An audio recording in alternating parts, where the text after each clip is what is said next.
aux Burkinabés qui ont la dialyse? D'après la conférence, comment fonctionne le rein et puis qu'est-ce qu'il faut faire pour éviter les maladies rénales. Je vais les partager à mon entourage pour utiliser les méthodes qu'on nous a données pour éviter les maladies rénales.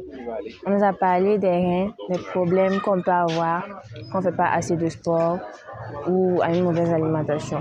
J'avoue que je pratiquais un peu l'automédication avec le paracétamol. Donc je vais arrêter ça et je vais parler de ça à mon entourage pour qu'ils puissent connaître les dangers éventuels dus à cela. Je voulais faire la médecine. Après cette conférence, je pense que je vais me tourner en néphrologie parce que ça m'a beaucoup touchée. Ça m'a vraiment inspirée. Sensibilisation, la formation et la connaissance technique que nous avons tous reçus par rapport au rein. Cette conférence est bien tombée. C'est un sujet d'actualité. Ça pourra aider les élèves à approfondir leurs connaissances pour ce qui est du rein et les maladies rénales, de façon éducative, mais aussi dans la vie sociale de tous les jours. Voilà, comment avoir une alimentation, un comportement sain qui puisse éviter certaines pathologies du rein. Voilà. Il faut qu'on aille au fond contre la maladie rénale.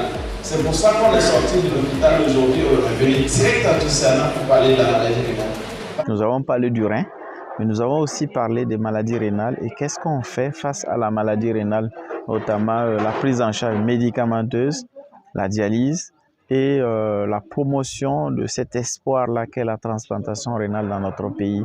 Et nous avons aussi prodigué des conseils à ces jeunes-là pour prévenir la survenue d'éventuelles maladies rénales dans notre contexte. Et nous avons passé le message fort qu'il fallait que, ensemble, de façon solidaire, on puisse mettre fin à l'insuffisance rénale dans notre pays. Classiquement, dans le monde entier, effectivement, la maladie rénale touche les personnes âgées. Mais chez nous, malheureusement, les jeunes sont de plus en plus la cible préférentielle de cette maladie qu'est l'insuffisance rénale.